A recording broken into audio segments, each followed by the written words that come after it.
this is something very important to note down, that cannabis in one state can employ over 100,000 people and can generate over $96 million in taxes. And I think when you look at economies which are not doing so well in the world, or economies which are developing, right, like India's, where we still have some ways to go economically, we still have to improve the opportunities we provide at the rural level to the people.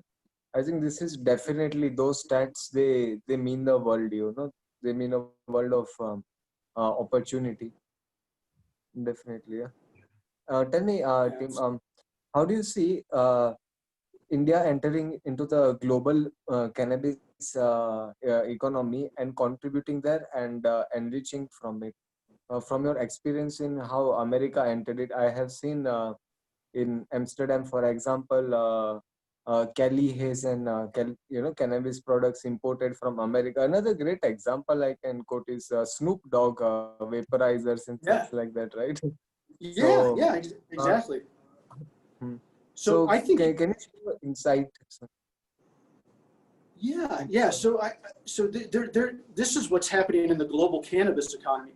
Is we are now going from, state where only states produce products to now where multiple states in a country, for instance, the U.S. produce products, and now you're seeing them on a global scale, as to where regulations are being put in place for import and export of cannabis-derived products all over the world.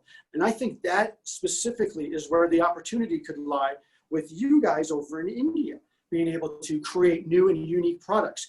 There's always been new and unique cannabis varieties coming from your neck of the woods over there. So what I would say is the big opportunity is for regulatory process around importing and exporting cannabis goods, either into America, into the South Americas, into Europe, into Asian countries. I think would be a wonderful opportunity on a global scale. And I think the opportunity is incredibly attainable.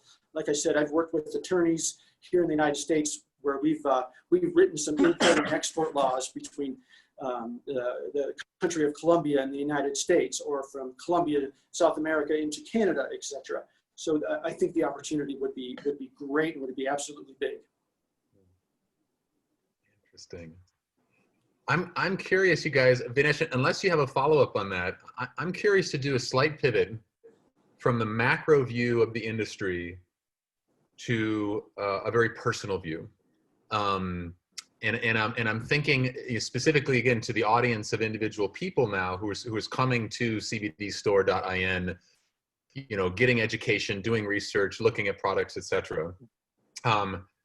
Specifically, I know that audience, on a personal level, every one of those individuals who's coming to cbdstore.in on a personal level has some issue that's brought them there. Maybe it's insomnia. Maybe it's, pain and arthritis. Maybe it's a child with cognitive challenges. Maybe it's anxiety, maybe it's depression, and they're hearing about, hey, CBD could possibly, help you with these things. I'm curious if you might be able to share, you and your work, Tim, and the products you've created and the different people that you are connected with. You've touched arguably tens of thousands of people with the work you've done. I'm curious if you might be able to share with us just a couple of stories, a couple of, bits of, testimonials, if you will, but stories of individual people, who maybe had some health challenge that they were working with, and how, these CBD products changed their life. Are there a handful of those you could just kind of share with us that come to mind immediately? Yeah, sure. Maybe I'll share it in the context of a story because multiple folks have come to me in this way. So when folks are sick or they're hurting, right, the first thing they do is go to see a doctor. And a lot of the times the doctors can help, and they might have to prescribe something or something like that, but it's the first line of defense, call it, right? So I'm sick and I'm going to see a doctor, and the doctor's going to try to help me. And maybe this doctor can't. Maybe I'm sick a little bit more than they know. Maybe I have a neurological problem, like you said, like maybe I have seizures or something like that. And they go to the doctor and they look for help. They go to a neurologist for specialists. They go to all these different things, right? And someone says, hey, have you tried cannabis? And that's when they come to me after seeing doctors, after seeing healers, seeing priests. I'm the last one they come to and say, Tim, can you help? And that responsibility right there, Blake, is what kills me each time. Each time it goes right into my heart. It is very special for me. So when I get that opportunity to be the last shield of defense to change someone's life, I take it very seriously. And I've watched it many times. I've been able to hold babies from moms and watch a mom cry and weep in joy because of a change of a simple plant that we've introduced. I've watched, I've watched friends and family just, sorry about this. So I've watched a lot of people suffer, and you got me, Blake. Sorry. I hear you, man. Yeah. But yes, I've helped people in their worst moments, and I've watched them get to their best, Blake. That's what's important. And I've helped them along the way. And like I said, if my life ends right now, I've done it. I've done it. And so that's, yeah, sorry. A little bit too emotional. It's beautiful. I mean, I'm grateful you have opened up as much as you have. We really are very grateful for that, bro. Yeah, man, Yeah. super grateful. And I've even, I mean, Tim, I'm one of the people in some small part, part of your story, because I shared with Vinesh yesterday my whole journey with ankylosing spondylitis.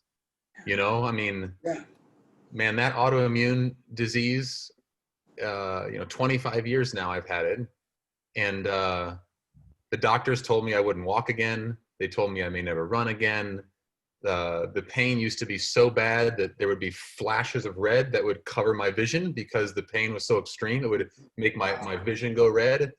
And I used to have to crawl up the stairs with my fingertips and just literally on my belly to get into bed at night. I mean, look at me. I mean, no one has any idea. You know, I run, I dance, I do yoga, like I work out.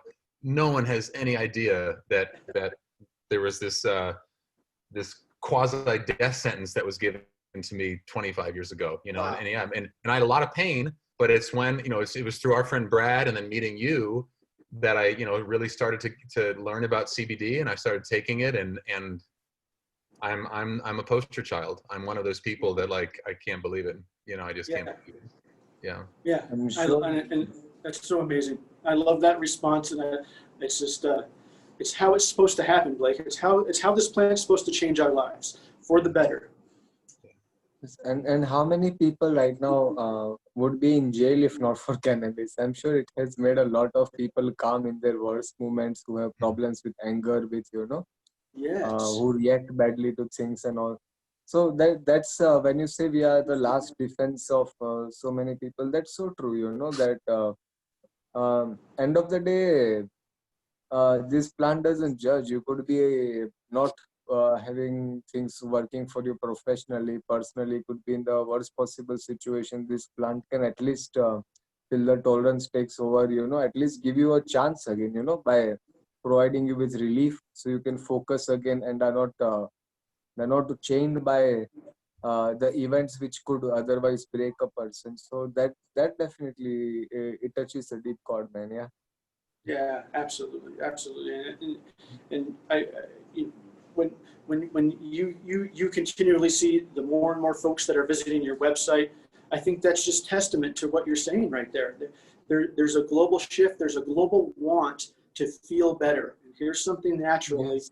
that your body already produces, that your body wants. And I applaud you for giving everyone the opportunity to be able to heal themselves with this plant. It's wonderful to be able to participate today.